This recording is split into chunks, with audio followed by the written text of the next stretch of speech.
السلام عليكم ورحمة الله تعالى وبركاته. نشرت هند بن جبارة على انستغرام صورة من سيتكم خو خواتاتو كتجمعها بممثلين اللي كانوا معاها في هذا السيتكوم الكوميدي الرائع، وكتخلي تدوينة تحت الصورة. تدوينة تثير الجدل، تدوينة كتحشي فيها الهضرة للممثلات اللي خدموا معاها قبل في أعمال أخرى بحال المسلسل المكتوب.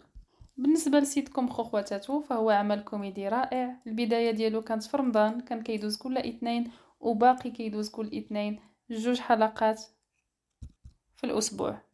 سيتكم اللي ما خداش حقه إعلاميا نظرا للبرمجة اللي ما مناسباش بزاف.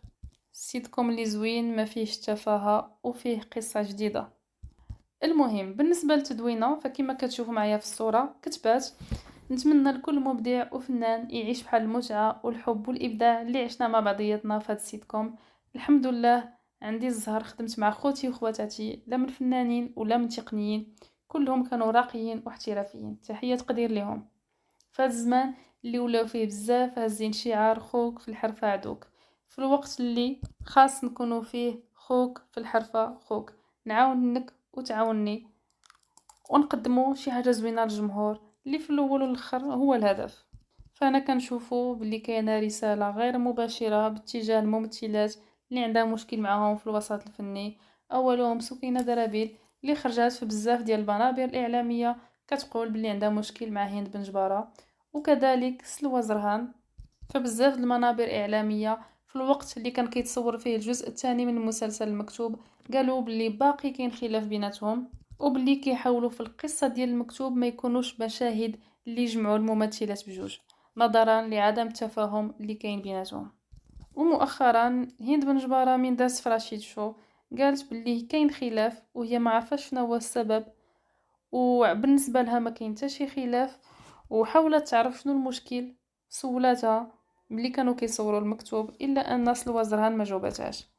اما بالنسبه لسلوى زرهان فهي قالت باللي كانوا حساسيات كبيره في البلاطو، وباللي هند بن جبارة كذابه وكاع داكشي اللي قالت كذوب، وباللي عندها مشكل كبير مع بزاف ديال الناس ممثلين وتقنيين وما يمكنش يكونوا كاملين خايبين وهي اللي زوينه. وقالت باللي ماشي اي واحد كيمثل باللي راه هو ظريف فراه الطبيعه ديالو كتكون هكاك، وماشي اي واحد كيمثل دور انه خايب ومسموم فهو كيكون هكاك. اشاره واضحه منها باللي هند مثلت الدور ديال شخصيه زوينه ظريفه، وهي مثلت الدور ديال شخصيه مسمومه وحقوده، فهاد الشيء ما كيعكسش الواقع. اما بالنسبه للمسلسل او السيت كوم بالاحرى ديال خو خواتاتو فما كان فيه حتى شي مشكل، وبانوا الممثلين في هذا العمل بحال الخوت ديال بصح بحال ما كيمثلوش.